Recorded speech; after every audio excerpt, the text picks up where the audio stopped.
প্রকৃতি কত অদ্ভুত, তাই না? এই রোদ, এই বৃষ্টি, আর রোদ বৃষ্টি দুইটা মিলিয়ে কতটা সুন্দর পরিবেশ তৈরি করে আল্লাহ পাক, সেটা একমাত্র গভীরভাবে চিন্তা করলেই বোঝা যায় যে আমাদের কত কিছু দিয়ে সুযোগ সুবিধা দিয়েছে, তাও আমরা বুঝতে চাই না। একটু বেশি রোদ হলেই বিরক্ত বোধ করি, আবার একদিনের বেশি 2 দিন বৃষ্টি হলে বিরক্ত বোধ করি। আসলে মানুষদের মধ্যে ধৈর্য সহ্যটাই একটু কম, সেটা সবার মধ্যেই দেখা যায় যে কোনোটাই আমাদের ভালো লাগে না, মন মতন হয় না। তবে প্রকৃতির ওপর তো আর কোনো জোর করা যায় না, তার ইচ্ছে মতোই সে যাবে। এটাই দুনিয়ার নীতি, এটাই প্রকৃতির নিয়ম। সব আল্লাহ পাকের ইচ্ছা কাকে কখন কোন পরিস্থিতিতে রাখবে।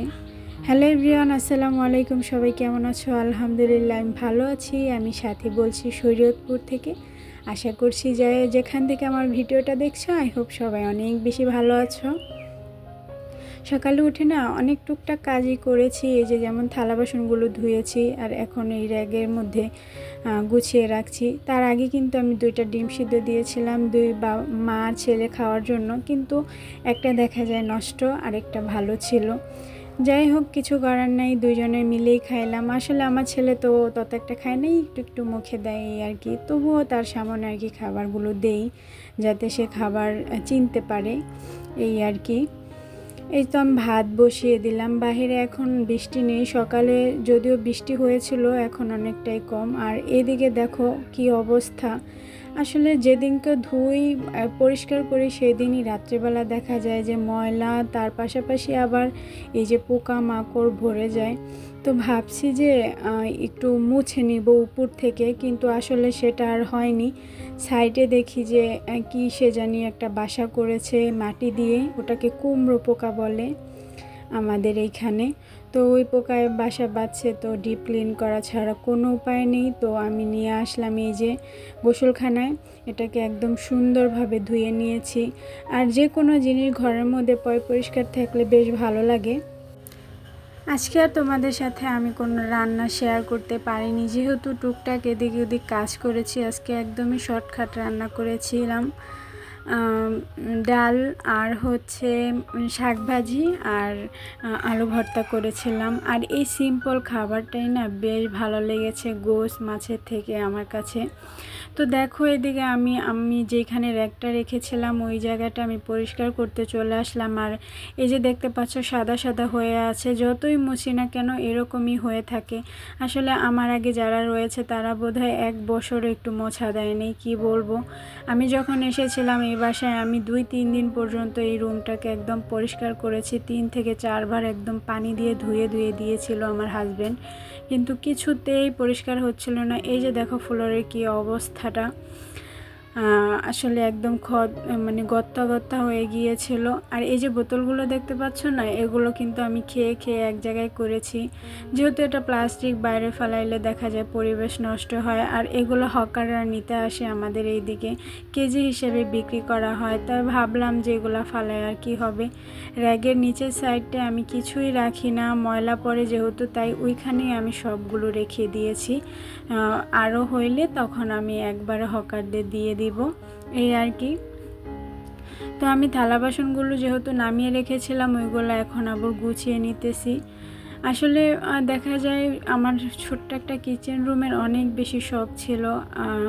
যদিও আমার ইচ্ছে ছিল যে আমার যদি ছোট্ট টিনের ঘরও হয়, তাও আমি আলাদাভাবে একটা ছোট্ট রুম করব, যাতে ওইখানে আমার সব কিছু রাখতে পারি। যেহেতু মেয়েদের অর্ধেকটা সময় চলে যায় তোমার রান্নাঘরে, সেই রান্নাঘরটা যদি দেখতে সুন্দর না হয় সেটা কিন্তু একদমই ভালো লাগে না। তবে আমার বরাবরই অনেক বেশি ইচ্ছে, যা করি না করি আমি সুন্দর করে একটা কিচেন রুম করব ইনশাল্লাহ কোনো একদিন।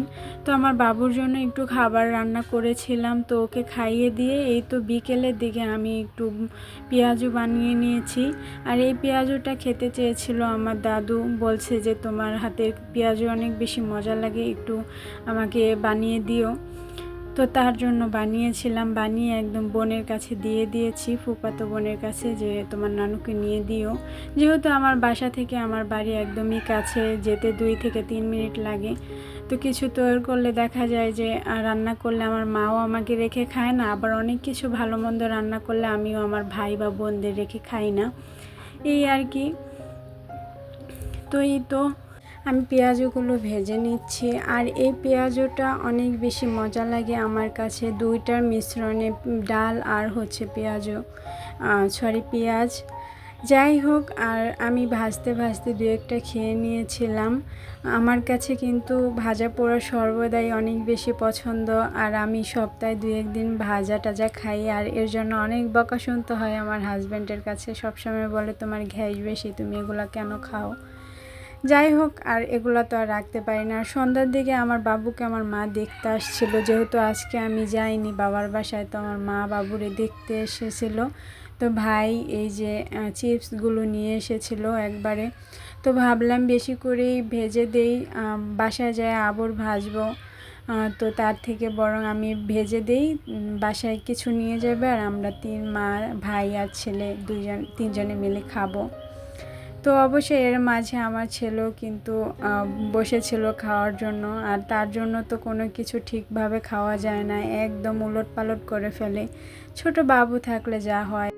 তো এই তো চিপসগুলো আর কি ভেজে নিয়েছি। আর এইদিকে দেখো, আমি যে বাসায় থাকি বাসার আপু আজকে আবার বাসায় নেই, তো বলে গিয়েছে যে একটু খাবার দেওয়ার জন্য, তাই খাবারগুলো দিতে আসলাম। আর ভিতরে বাতিটা অফ করে দিয়েছে, আর এমনিতে অক্সিজেন চলছিল, কিন্তু বাতিটা শুধু অফ করে দেওয়া হয়েছে। আর এই মাছগুলো না অনেকগুলোই মরে গেছে, অনেক বেশি খারাপ লাগে আসলে, যে জিনিসটা পালা হয় তার প্রতি অন্যরকম একটা মায়া কাজ করে। যাই হোক, আজকে এ পর্যন্তই। সবাই ভালো থাকবে, সুস্থ থাকবে, আর সবাই সাবধানে থাকবে কিন্তু। আল্লাহ হাফেজ, আসসালামু আলাইকুম।